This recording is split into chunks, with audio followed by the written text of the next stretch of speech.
ఎగుమతులు తగ్గిపోయాయి, దిగుమతులు తగ్గిపోయాయి. మరోవైపు ధరలు భగ్గుమంటున్నాయి.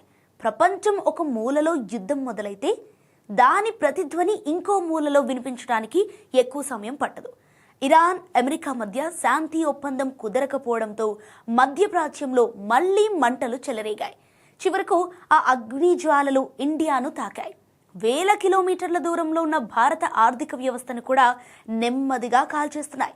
పెట్రోల్ ధరల్లో మార్పులు, రూపాయి విలువలో పడిపోవడం అండ్ వ్యాపారంలో అకస్మాత్తుగా మందగమనం కనిపిస్తోంది. ఇంతకీ ఈ వార్ ఎఫెక్ట్ ఎంతకాలం ఉండనుంది?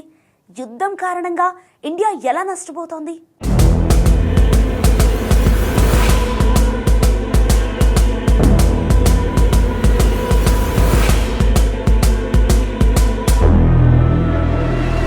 మధ్యప్రాచ్య యుద్ధం ఇండియాకు చుక్కలు చూపిస్తోంది. మార్చి నెల గణాంకాలు చూస్తే పరిస్థితి ఎంత తీవ్రంగా ఉందో అర్థమవుతుంది. యునైటెడ్ అరబ్ ఎమిరేట్స్కు భారత ఎగుమతులు ఏకంగా 61.93% పడిపోయాయి. సౌదీ అరేబియాకు 45.67% తగ్గాయి. ఇక నెదర్లాండ్స్కు 51.28%, యూకేకు 13.51% తగ్గుదల నమోదైంది. అమెరికా లాంటి అతిపెద్ద మార్కెట్ కూడా ఈ ప్రభావం నుంచి తప్పించుకోలేకపోయింది. సో ఇండియా నుంచి అక్కడికి ఎగుమతులు 20.95% తగ్గాయి. మొత్తంగా చూస్తే భారత ఎగుమతులు ఏడాది ప్రాతిపదికన 7.44% క్షీణించాయి. ఎగుమతులు తగ్గడం అంటే దేశంలోకి వచ్చే విదేశీ మారక ద్రవ్యం తగ్గిపోవడం అని అర్థం. ఇది ఆర్థిక వ్యవస్థకు మొదటి గట్టి దెబ్బ. ఇదే సమయంలో దిగుమతుల పరిస్థితి కూడా భిన్నంగా లేదు.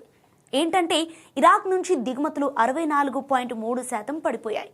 యూఏఈ నుంచి 61.93%, ఖతార్ నుంచి 47.89%, సౌదీ అరేబియా నుంచి 45.67% తగ్గాయి. వాస్తవానికి భారత చమురు అవసరాల్లో సగానికి పైగా మధ్యప్రాచ్య దేశాల నుంచే వస్తుంది. ఇరాక్, యూఏఈ, సౌదీ, ఖతార్ దేశాలు భారత శక్తి భద్రతకు కీలకం. అందుకే ఆ ప్రాంతాల్లో ఒక్క అలజడి వచ్చినా దాని ప్రభావం నేరుగా భారత్పై పడుతోంది. సో ఈ యుద్ధానికి అసలు కేంద్ర బిందువు హార్ముజ్ జలసంధి. ప్రపంచ చమురు రవాణాలో కీలకమైన ఈ మార్గాన్ని ఇరాన్ మూసివేయటం గ్లోబల్ సరఫరా గొలుసును ఒక్కసారిగా కుదిపేసింది. ఫలితంగా బ్రెంట్ క్రూడ్ ధరలు ఒక్కసారిగా బ్యారెల్కు $120 దాకా ఎగుబకాయి. తర్వాత కొంత తగ్గి $98 వద్దకు వచ్చిన మార్కెట్లో అనిశ్చితి ఇంకా కొనసాగుతోంది. అంతేకాదు రెడ్ సీ మార్గం కూడా ప్రమాదంలో పడటంతో ప్రపంచ వ్యాపార మార్గాలే అస్తవ్యస్తమయ్యాయి. సో ఈ ప్రభావం రూపాయి విలువలో కూడా స్పష్టంగా కనిపించింది. మార్చి 27న రూపాయి డాలర్తో పోలిస్తే 94.84 వద్ద కనిష్ట స్థాయికి చేరింది. గత ఏడాదితో పోలిస్తే 10% కంటే ఎక్కువ విలువ కోల్పోయిన రూపాయి ఆసియాలోని బలహీన కరెన్సీలలో ఒక్కటిగా మారింది. పెరుగుతున్న చమురు దిగుమతి బిల్లు, విదేశీ పెట్టుబడుల వెనకడుగు లాంటివి కలిసి ఆర్థిక ఒత్తిడిని మరింత పెంచుతున్నాయి. కానీ ఈ సంక్షోభం కేవలం పెద్ద గణాంకాల్లోనే కాకుండా గ్రౌండ్ లెవెల్లో కూడా స్పష్టంగా కనిపిస్తోంది. చిన్న మధ్య తరహా పరిశ్రమలు రెండు వైపులా నలిగిపోతున్నాయి. ఒకవైపు ఇంధన కొరత, మరోవైపు ముడి సరుకుల ధరల పెరుగుదల కనిపిస్తోంది. కోయంబత్తూరులోనే ఆదాయం 30% వరకు పడిపోయిందని నివేదికలు చెబుతున్నాయి. ఇక ఉద్యోగాల కోత భయం పెరుగుతోంది.